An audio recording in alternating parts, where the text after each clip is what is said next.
Okay, so the last part of the upper limb is going to be to look at the antebrachial muscles, basically the muscles in the forearm, okay? And what those muscles that if we did a cross section of the forearm, what muscles would we see? Where are they located? What are their actions? And again, what are their innervation? So here is going to be a little bit sort of rough potentially where I don't have enough colors. The colors are not the same as what are on my PowerPoint. So you guys change your colors to fit exactly what I'm going to do. Okay, so let's look at our anterior muscles and our medial muscles. Let's start with the medial muscles first. There's no muscles on the medial side of the arm because this is the medial side of the arm. There's muscle there, but we're going to call that muscle either as part of the posterior side or the anterior side. So that makes our life a little bit easier. However, these muscles are not easy. Okay. So the anterior side, we're going to see that's the palm side. Okay. And so I talked about this in class, and I always talk about this in my lab, is how you're going to figure out all of these muscles of the forearm because they're mostly pretty difficult. And let's see, what were my two colors? I did brown, pink, and so I'm going to label this as a red color because I don't have too many colors, but usually my nerves are pink and white. That doesn't really help us here. Maybe I'll use white, but probably not. Okay, so in the anterior muscles are going to help us with flexing our wrist. So that action should be flex wrist. Sometimes they help you flex the digits as well or do a little bit of pronation, but we're just going to know them as wrist flexors. And again, I'm going to label the muscles and I'm going to give them numbers and I'm going to keep my numbering scheme here. So I start at number 12. So I'm going to see there's a couple of different ways to learn how to visually identify all of these muscles. And I'm going to actually do this one here. First off, I'm just going to come in here and basically label where I have areas that would be where the epimysium is. It's going to separate one muscle from another muscle. Okay. And then I'm going to tell you some stuff in the center just here. And then I'll label my muscles. So some interesting things that we want to understand here is the attachments. So the attachments have to go to the carpals or the metacarpals because you're moving your wrist joint. And then they're all going to come and you're going to see they all attach right there. And that attachment is the medial epicondyle. If you don't know where the medial epicondyle is, that's on the humerus. That's that bump that's on the medial side of your humerus. Okay. I guess I should write of humerus for all of you. And then the other part is either the carpals or the metacarpals. Nerves are going to vary a little bit in the anterior side because we're going to have two nerves here. We're going to have the median nerve or we're going to have the ulnar nerve. For the most part, most of them are median. This is why this should all be in pink, but we're going to have an exception. Okay. So to define our muscles and put our muscle numbers in here, I think we said we start with number 12. I'm not going to write them all out. I want you guys to label them yourselves to help you with your practical. But I'm going to show you where these muscles are and where you want to think about how you're going to find them. So you're going to see that nice tendon right there, right? That's going to the middle of the palm. That is where I'm going to start, and that's going to be number 12. That's palmaris longus. Palmaris longus is essentially going to help with seeing that tendon. It doesn't really help with flexing the wrist too much, but that's okay. We're going to put it with our wrist flexors. And then we're going to jump over here and we're going to see that this tendon, right, this tendon comes up, and when it does, it goes to the thumb side. And the thumb side is the side where the radius is. So that is number 13, and number 13 is flexor carpi radialis. Then we jump over one more. That one's going to be 14. This small strip of a muscle here is pronator teres.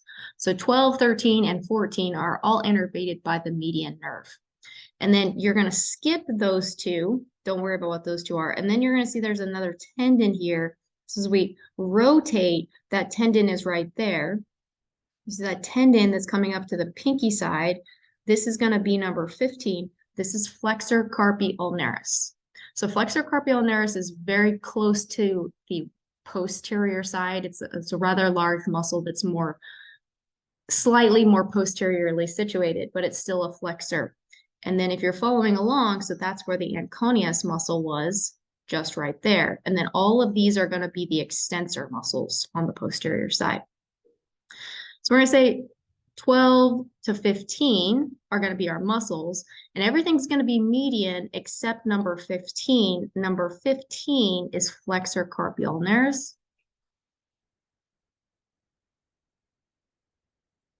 And it's innervated by the ulnar nerve.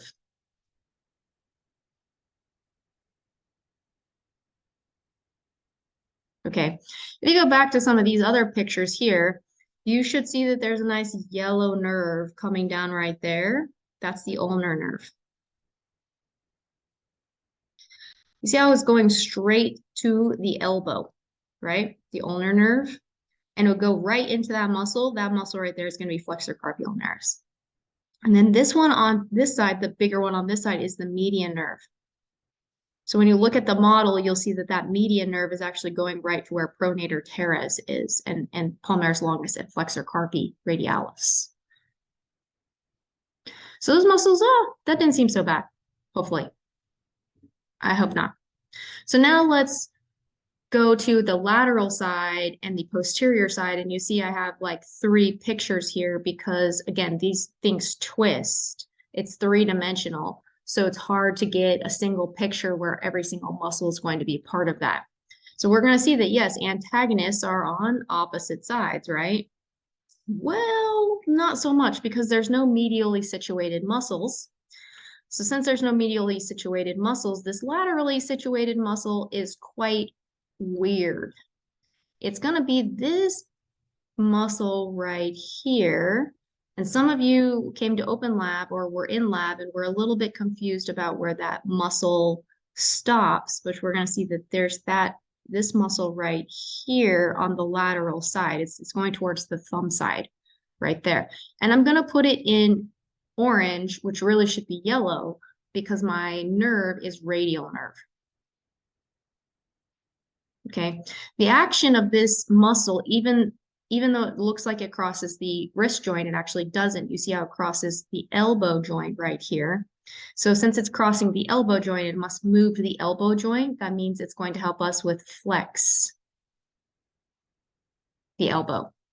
So actually, this is a synergist with brachialis and biceps brachii, okay? Its attachments are the humerus, and it goes towards the radius. That's why this muscle is called brachioradialis. This muscle is going to be number 16, if I've got my numbering scheme right. Yes, so number 16 is the only laterally situated muscle. It's a very weird muscle because it's innervated by a nerve that usually innervates extensors only, but it's innervating a flexor, and that is a elbow flexor instead of a wrist flexor. Remember, this is brachioradialis. Okay. And then on our posterior side, so I had to take a couple pictures here. So on our posterior side, we're going to see that, remember there was that muscle right there that you saw previously in that muscle. So that's anconeus. And this one is flexor carpi ulnaris right there. Remember, innervated by the ulnar nerve. Ah, there's the ulnar nerve. Just right there. So the other ones are going to be extensors, and I hope I captured all of them. It might be a little bit more difficult because this part it's really, really, really difficult to take a picture of the posterior side of the model here.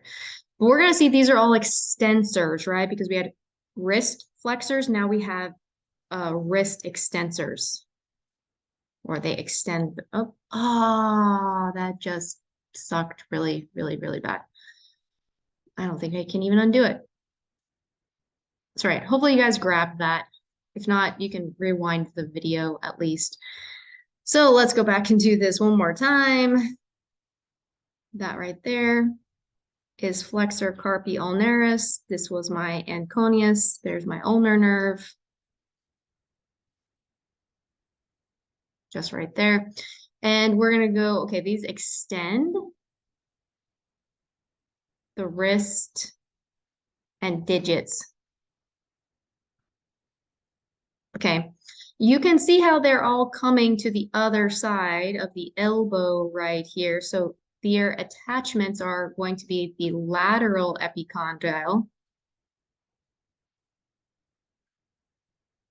of the humerus.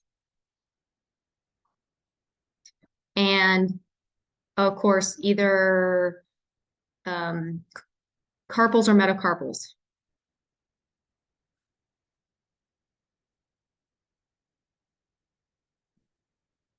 Whoops, sorry. This is metacarpals right over there. Their nerve is that they're going to be innervated by the radial nerve because they're all extensors, okay?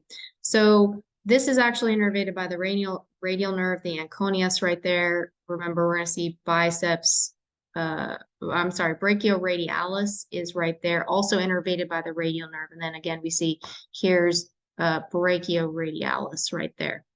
Okay, I need to label in brachioradialis so that you can see some of the other muscles here. So we're going to see that there's one ligament, and one ligament. We pull those three ligaments back like that. That's going to be number, I don't remember now, damn it. It was like, we did, this was 16, that's right, this was 16. So we're going to see this is going to be number 17 here. And you can kind of see how that muscle is right about there. Also, that's number 17. This is extensor digitorum. Okay, non-extensor digitorum longus, extensor digitorum. And then right next to it, there's another tiny-ish muscle, which we're going to call number 18. So you see that tiny muscle right there that's going towards the pinky. This is extensor digiti minimi that is helping us move our pinky finger, whereas the extensor digitorum is helping us move our other three digits, 2, 3, 4.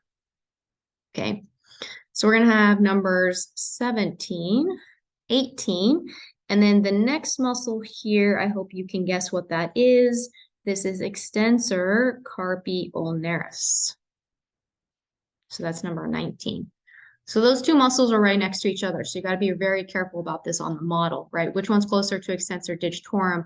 Which one's closer to palmaris longus? And then I'm hoping I got a good enough picture here, but I kind of think I didn't get a good picture.